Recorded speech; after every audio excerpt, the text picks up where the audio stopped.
देखा था ना आपने। अरे पुलिस तो छोड़िए, पानी बरसाने वाली गाड़ी थी, आंसू गोला छोड़ने वाली गाड़ी थी, रबर गोली छोड़ने वाली गाड़ी थी, अग्निशमक की गाड़ियां थी, जैसे मानो किसी आतंकवादी से लड़ाई में आए हैं। इतने बेशरम, इतने निर्लज्ज हो चुकी है आज यह सिस्टम। ऐसा टीम बनाकर आई थी जैसे मानो वो रैयतों से नहीं बल्कि किसी आतंकवादियों से मुकाबला करने आए हैं। क्या हाल होगा आपको सोच के देखिए। एक विधायक है हम, ठीक है, हमारे समर्थकों ने गलत किया था, सही किया था, वो अलग विषय है, लेकिन प्रशासन का ये रूप, ये कौन सा संवैधानिक तरीका है भाई। एक महज मामूली क्वार्टर का विषय था। ऐसे ऐसे क्वार्टर धनबाद बोकारो में गिनेंगे तो शायद 1 लाख के आसपास होगा, 1 लाख आसपास होगा। एक मामूली क्वार्टर के लिए जो प्रशासन ने अपना एक घृणित चेहरा दिखाया, बिल्कुल ये घृणित चेहरा था प्रशासन का, ये नफरती चेहरा था प्रशासन का, ये असंवैधानिक अमानवीय चेहरा था प्रशासन का। एक विधायक के साथ जब वो इस प्रकार का व्यवहार कर सकते हैं तो सोचिए आम ग्रामीण रैयत विस्थापितों का क्या हश्र होगा आने वाले सालों में। इसलिए आज मैं तमाम रैयतों से, जिन्होंने किसी परियोजना में, किसी कल कारखाने में कि डीवीसी की परियोजना हो या सीसीएल पीसीसीएल की परियोजना हो, जिन्होंने अपनी जमीन देने का काम किया है, आज उन्हें एक मंच में आने की आवश्यकता है। मैं आपसे यह आह्वान करने आया हूं। आज मैं एक विधायक हूं, एक 30 साल का युवा, एक सुनहरा सपना, एक सुनहरी जिंदगी हमारे सामने, लेकिन आज उस जिंदगी को ठोकर मार के हम कांटों की ताज को स्वीकार करते हैं। उस सुनहरी, उस मखमली जीवन को हम ठोकर मार के कांटों के रास्ते को चुन रहे हैं, जबकि आपको भी मालूम है हम माननीय हैं, फूलों का बिस्तर हमारा स्वागत करने के लिए तैयार है, लेकिन हम कांटों की राह चल रहे हैं। आज प्रत्येक दिन दर्जनों ठेकेदारों का फोन आता है, बैठेंगे विधायक जी, दर्जनों वीआईपी लोगों का फोन आता है, 2 मिनट बैठिए विधायक जी। और आपको भी मालूम है उनके साथ बैठेंगे तो क्या डील होगा, आपको भी मालूम है। करोड़ों में ना सही लाखों में तो डील जरूर होगा। यानी एक मखमली बिस्तर को हम ठोकर मार के कांटों के साथ चल रहे हैं। किसके लिए? झारखंड के चिताराम के लिए हम चल रहे हैं। आज क्या कमी होगी, एक माननीय को क्या कमी हो सकती है भाई? हमें आवास मिलेगा, गाड़ी की सुविधा मिलेगी, टीए मिलेगा, हर प्रकार की सुविधा मिलेगी, भत्ता मिलेगा, हवाई यात्रा मिलेगा, रेलवे की यात्रा मिलेगी और लाखों रुपए की सैलरी मिलेगी। करते उस ऐशो आराम के जीवन को ठोकर मारते हुए हम आपके बीच विधायकी के साथ साथ अपनी जान को हथेली में लेके घूम रहे हैं। बताइए तो झारखंड के इतिहास में ऐसे आज के इस दौर में एक भी विधायक का नाम बताइए। अरे विधायकी तो छोड़िए, हम अपने जान को हथेली में लेके घूम रहे हैं। जिस दिन 2 बजे रात को हम बेरवा में आए, हमारी गाड़ी में हमारा एक भी अंगरक्षक नहीं था। वे लोग सोच चुके थे। हमने कहा कोई दिक्कत नहीं है। हमने केवल ड्राइवर को फोन किया, वो भी अपने ससुराल में थे, क्योंकि आपको भी मालूम है मेरे घर में इतना जगह नहीं है कि हम 4 लोगों को ठहरने के लिए बोल सके। बगल में हमारे एक मित्र का घर है, वहीं रात रहने के लिए हम जाते हैं, वो विधायक है। हमने तुरंत कहा कि अगर हम अपने अंगरक्षक को लेने के लिए जाएंगे तो शायद 10 से 15 मिनट का लेट होगा, उतना देर में हम कम से कम डुबरी की दूरी पार कर जाएंगे। 20 किलोमीटर हम 15 मिनट में सफर कर जाएंगे, इसलिए अंगरक्षक को सोने दीजिए, हम अकेले आएंगे। हम अपने जान को, अपने जीवन को हथेली में रख के चल रहे हैं। किस लिए? ताकि आज झारखंड की शोषित वंचित जनता को न्याय मिल सके। तो आप इतना तो कर सकते हैं, एक 30 साल का लड़का अपने आराम के जीवन को छोड़कर, ऐसो आराम को छोड़कर आज आपके लिए कांटों के रास्ते में चलने के लिए तैयार है।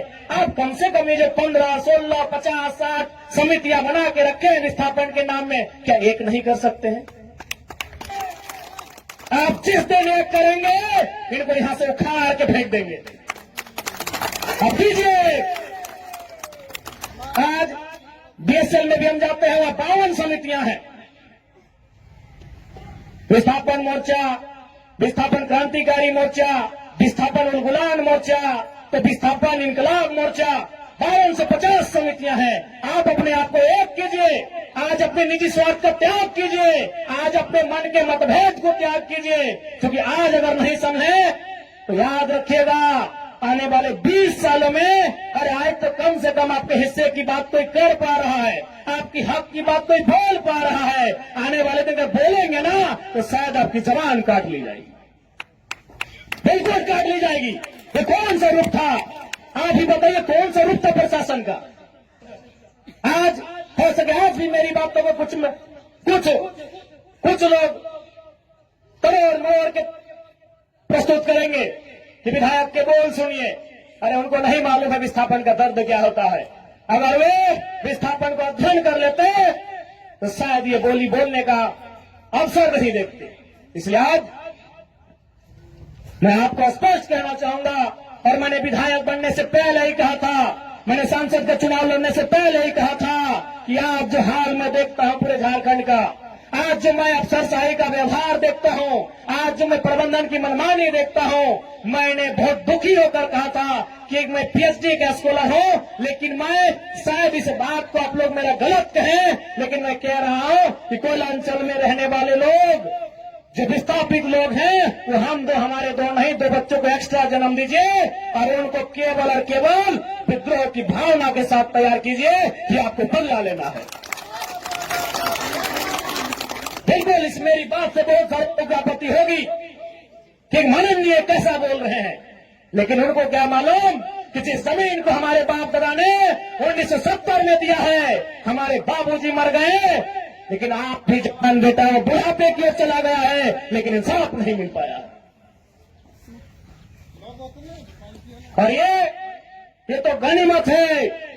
झारखंड के किसान भोले भाले हैं, झारखंड के किसान सरल हैं, झारखंड के किसान सीधे साधे हैं कि आज 1970 की लड़ाई को घिस घिस कर अपने जीवन को, अपने खून को गला गला कर लड़ रहे हैं। अरे ये बंगाल याद होगा तो 1964-65 का दौर था। एक दिन पहले कुछ जमींदारों ने, कुछ सामंतवादियों ने एक किसान को मारा था, उन्होंने नक्सलबारी और नक्सलवादी जैसे घटना को अंजाम दे दिया था। एक दिन पहले ये तो झारखंड के किसान हैं कि 70 साल से बर्दाश्त कर लिए, बंगाल के किसानों ने एक दिन बर्दाश्त नहीं किया था। आज आप नक्सलवादी सुनते हैं ना, नक्सली नक्सली नक्सली, ये डिक्शनरी का वर्ड नहीं है, नक्सली कोई पूरा वर्ड नहीं है। नक्सली बुरा हो सकता है, नक्सली वर्ड बुरा वर्ड नहीं है। नक्सली एक्चुअल में, वास्तव में बंगाल में दार्जिलिंग जो क्षेत्र है वहां एक गांव है, उसका नाम है नक्सलवाड़ी। नक्सली कोई डिक्शनरी का शब्द नहीं है जिसको हम लोग झारखंड में सुनते हैं नक्सली। एक बंगाल का गांव है, उसका नाम है नक्सलबाड़ी। उसी गांव में घटना घटी थी। किसानों को कुछ जमींदारों ने, जमींदार को आप प्रबंधन से ही तुलना कर सकते हैं, जमींदार को आप प्रशासन से तुलना कर सकते हैं, तो कुछ जमींदारों ने, उस किसान का नाम था जंगल संथाल, लगभग 6 फुट ऊंचाई का वो किसान था, उसका नाम था जंगल संथाल। उस किसान के कुछ साथियों को लाठी डंडे से पीटने का काम किया था। बदले में एक ऐसा क्रांति आती है, उसे आप नेगेटिव कहिए पॉजिटिव कहिए, वो भी सही नहीं है कि आज उसे नक्सलवाद, नक्सली और नक्सलवादी का नाम दिया गया। वे किसानों की घटना थी और उसकी तुलना में तो झारखंड के लोग सीधे साधे भोले भाले लोग हैं। आज 70 साल से पिस रहे हैं, आज 70 साल से घिस रहे हैं। आज कई पीढ़ियां बर्बाद हो गई। आंखों के सामने बूढ़ी माँ इलाज के अभाव में तड़प तड़प के मर गई। आंखों के सामने जवान बेटा बेरोजगारी से तंग आकर खुदकुशी कर लिया। आंखों के सामने इतनी घटनाएं घट गई, आंखों के सामने इतनी घटना घटने के बाद भी आज झारखंड बर्दाश्त कर रहा है। ये बंगाल होता तो आज नक्सलबारी जैसी कई घटनाओं को अंजाम दे चुका होता। फिर भी